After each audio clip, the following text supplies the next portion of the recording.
శ్రీ గణేశాయ నమః, శ్రీ గురు దత్తాత్రేయ నమః. ఈ వీడియోలో మనం ఈ రోజున నవంబర్ మాసంలో సింహరాశి వారికి ఎలా ఉందో తెలుసుకుందాం. సింహరాశి మక 1, 2, 3, 4 పాదాలు, అలాగే పుబ్బ 1, 2, 3, 4 పాదాలు, ఉత్తర 1 పాదం సింహరాశిలోకి వస్తాయండి. ఈ రాశిలో స్త్రీలకి పురుషులకి ఈ మాసం కాస్త మిశ్ర ఫలాలు గోచరిస్తున్నాయి. కొన్ని పరిస్థితులు అనుకూలంగా, కొన్ని పరిస్థితులు ప్రతికూలంగా కనిపిస్తున్నాయండి మీకు. అయినా కంగారు పడాల్సిన పని అయితే లేదు. కుటుంబ సఖ్యత బాగుంటుంది. దంపతుల మధ్య అప్పుడప్పుడు చిన్న చిన్న కీచులాటలు రావడానికి అవకాశం ఉంది, కానీ అర్థం చేసుకొని మసలండి. ఇక మీ సంతానం బాగుంటుంది.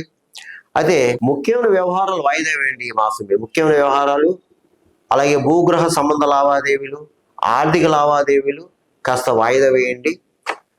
వచ్చే మాసానికి వాయిదా వేయండి. ఇక బంధుమిత్రుల యొక్క ఆదరణ లభిస్తుంది, మీకు బాగానే ఉంటుంది. కానీ రక్త సంబంధికులతో మాత్రం జాగ్రత్తగా ఉండండి. వాదోపవాదాలకు వెళ్ళొద్దు. చిన్న చిన్న మనస్పర్ధలు రావడానికి అవకాశం ఉంది, మీరు జాగ్రత్తగా ఉండండి. అయితే మీకు ధన విషయంలో సమయానికి ధనం చేతికి అందుతుంది, కానీ అధిక ఖర్చులు అనవసర ఖర్చులు ఉంటాయి. అనవసర ఖర్చులు ఉంటాయి. శుభమూలక ధనం ఏమవుతుంది, శుభకార్యాలకు హాజరవుతారు. అలాగే తీర్థయాత్రలు చేస్తారు, దూర ప్రయాణాలు చేస్తారు. కానీ ప్రయాణాల్లో జాగ్రత్త. 2 వీలర్స్ 4 వీలర్స్ మీద వెళ్ళేలో ముఖ్యంగా జాగ్రత్త. భగవన్నామ స్మరణ చేసి బయలుదేరండి. అలాగే మీకు ఈ మాసంలో శత్రువులు పెరుగుతారమ్మా, చాలా జాగ్రత్తగా ఉండాలి. తెలియని శత్రువులు పెరుగుతారు. ఇకపోతే ముఖ్యంగా సంఘంలో పరపతి బాగానే ఉంటుంది, కానీ మీ మీద ఈ మాసం ఈర్ష్య, అసూయ, రాగద్వేషాలు ఎక్కువ ఉంటాయి. నరఘోష, నరవేడి ఎక్కువ ఉంటుంది. మీకు జాగ్రత్తగా ఉండండి. ఎవరి విషయంలో జోక్యం కలిగించుకోవద్దు. మీ పని మీరు చేసుకుని వెళ్ళిపోండి. అయితే గురువుని, బ్రాహ్మణుని, పెద్దవాళ్ళని గౌరవించండి. ఎవరితో కూడా ఏ విధమైన దుష్ప్రయత్నం చేయొద్దు. వాళ్ళని గౌరవించండి, వాళ్ళ ఆశీస్ తీసుకోండి. ఇకపోతే మీకు వృత్తిపరంగా బాగుంది. జీవన విధానం బాగుంటుంది, అందులో ఏమాత్రం సందేహం లేదు. జీవన విధానం బాగుంటుంది. జీవన విధానం మీరు పాడు చేసుకోవద్దు. దయచేసి ఇతరుల విషయంలో జోక్యం కలిగించుకోవద్దు. అలాగే స్థాయి కూడా పెరుగుతుంది. మీకు మంచి మంచి అవకాశాలు వస్తాయి, కానీ కష్టపడాలా. అంటే ఈ మాసం మీకు ఎలా ఉంటుంది అంటే ప్రతిదీ కూడా కాస్త టెన్షన్గా ఉంటుంది, కంగారుగా ఉంటుంది, భయంగా ఉంటుంది, భయాందోళనగా ఉంటుంది. అర్థం చేసుకుని వస్తానండి. ధైర్యంగా ఉండండి.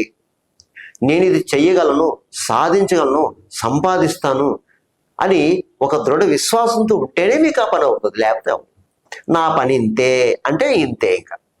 ఇకపోతే రియల్ ఎస్టేట్ వరకు బాగుంది. అలాగే స్పెక్యులేషన్ లాభిస్తుంది. మోటార్ ఫీల్డ్ వరకు బాగుంది. ప్రైవేట్ కాంట్రాక్ట్స్ కూడా బాగుంది, కానీ కాస్త కష్టపడాలి. ఇక రాజకీయ నాయకులు మాత్రం కాస్త జాగ్రత్తగా ఉండాలండి అయ్యా. మీకు తెలియని శత్రువులు ఉంటారు, శత్రువులతో జాగ్రత్త. డబ్బులు మాత్రం మంచి నెల ఖర్చు అవుతుంది మీకు. ఇక సినిమా, టీవీ, కళా రంగంలో ఉన్న వారికి మాత్రం ఒక్కొక్క సందర్భంలో అవకాశాలు వచ్చినట్టు వచ్చి మళ్ళీ వెనక్కి వెళ్ళిపోతుంటాయి, కానీ కంగారు పడకండి. మంచి సువర్ణ అవకాశాలు వస్తాయి, ప్రయత్నం చేయండి. ఇక వ్యాపారస్తులు బాగుంది, అన్ని రకాల వ్యాపారస్తులకి బాగుంది. కానీ జాయింట్ వ్యాపారం ఈ మాసం పెట్టవద్దు. ఈ మాసం జాయింట్ వ్యాపారం, ఇతరులతో కలిసి జాయింట్ వ్యాపారం పెట్టవద్దు. మీ వ్యాపారం మీరు చేసుకోండి. ఇకపోతే ప్రభుత్వ పరంగా, ప్రైవేట్ పరంగా ఉద్యోగస్తులకి కాస్త ఇబ్బందిగా ఉంటుంది. పై అధికారులు కాస్త మాట పడాల్సిన పరిస్థితి కనిపిస్తుంది, కాబట్టి మీరు జాగ్రత్తగా ఉండండి.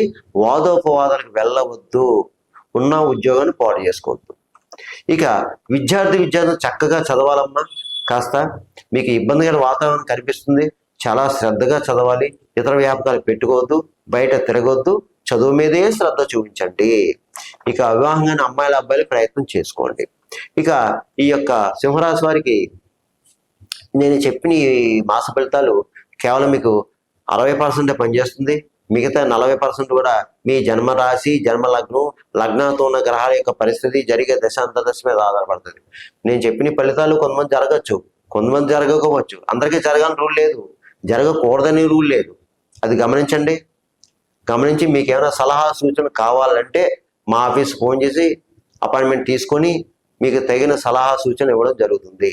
ఇక ఈ రాశి వారికి, ఈ సింహరాశి వారికి నవంబర్ మాసంలో కొన్ని పరిహారాలు చెప్తానమ్మా, చేసుకోండి. ముఖ్యంగా మీరు ఒక ఆదివారం రోజున కిలోంపావు గోధుమలు ఎర్రటి వస్తువులు మూటగట్టి దేవాలయంలో అయ్యగారికి దానం చేయండి. ప్రతిరోజు సూర్య అష్టకం చదవండి, ఆదిత్య హృదయం చదవండి, లేదంటే వినండి. సూర్య నమస్కారాలు చేసుకోండి. సూర్య నమస్కారాలు చేసుకోండి.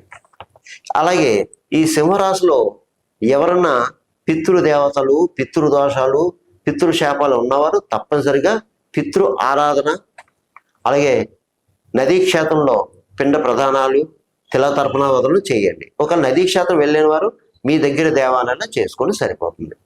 ఎందుకంటే మనం ఎన్ని పూజలు పురస్కారాలు చేసినా పితృదేవతల ఆశీస్సు లేకపోతే మనకి ఏ పని ముందుకెళ్ళదు. ఇక ముఖ్యంగా ఈ మాసంలో స్పెషల్గా మీకు ఇది కార్తీక పౌర్ణమి వచ్చింది. ఈ పౌర్ణమి రోజున చాలా మందికి కేదార్నాథ స్వామి పూజలు ఉంటాయి, కార్తీక నోములు ఉంటాయి. పౌర్ణమి రోజున లేనివారు తప్పనిసరిగా మీ ఇంట్లో కానీ దేవాలయాలు కానీ సత్యనారాయణ స్వామి వ్రతం చేయించుకోండి. మీకు అన్ని ఆ స్వామి దయ వల్ల శుభం జరుగుతాయి, శుభాలు జరుగుతాయి. ఇక రెండో విషయం, ఈ మాసంలో సుబ్రహ్మణ్య స్వామి షష్ఠి వచ్చిందమ్మా. చక్కగా ఆ స్వామివారికి శ్రీవల్లి దేవసేన శ్రీ సుబ్రహ్మణ్య స్వామివారికి అభిషేకం చేయించుకోండి. దీనివల్ల సంతానం కలుగుతుంది, సంతానం లేని వారికి సంతానం కలుగుతుంది, వివాహం కాని వారికి వివాహం చేసుకుంటారు. అలాగే వివాహం అయ్యి సంతానం ఉండి భార్యాభర్తల మధ్య సరైన అవగాహన లేని వారు కూడా చక్కగా ఆ దంపతుల మధ్య ప్రేమ అనురాగాలు ఉంటాయి. ఇక ఇంకో విషయం, కాలభైరవాష్టమి వచ్చింది ఈ మాసంలో. ప్రతి వాళ్ళు కూడా ఆ కాలభైరవ స్వామి పూజ చేసుకోండి. కాలభైరవాష్టమి 8 సార్లు చదువుకోండి. వీలైతే కాలభైరవ స్వామి అభిషేకాలు చేయించుకోండి. లేని వారు శివాలయంలో అభిషేకాలు చేయించుకోండి, మీకు సరిపోతుంది. ఆ రోజున కుక్కలకి ఆహారం పెట్టండి. పెరుగన్నం, బ్రెడ్, బిస్కెట్ ఏదో పెట్టండి. అలాగే ఫిజికల్ హ్యాండిక్యాప్స్ ఏమైనా మీకు తారసపడితే వారికి ఆహారం పెట్టండి, ఎంతో కొంత దానాన్ని ఇవ్వండి. ఇలా చేసుకోవడం వల్ల సింహరాశి వారికి ఈ మాసం అంతా మీకు బాగుంటుంది. సర్వేదన సుగుణ భవతు, శోభం భవతు, స్వస్తి.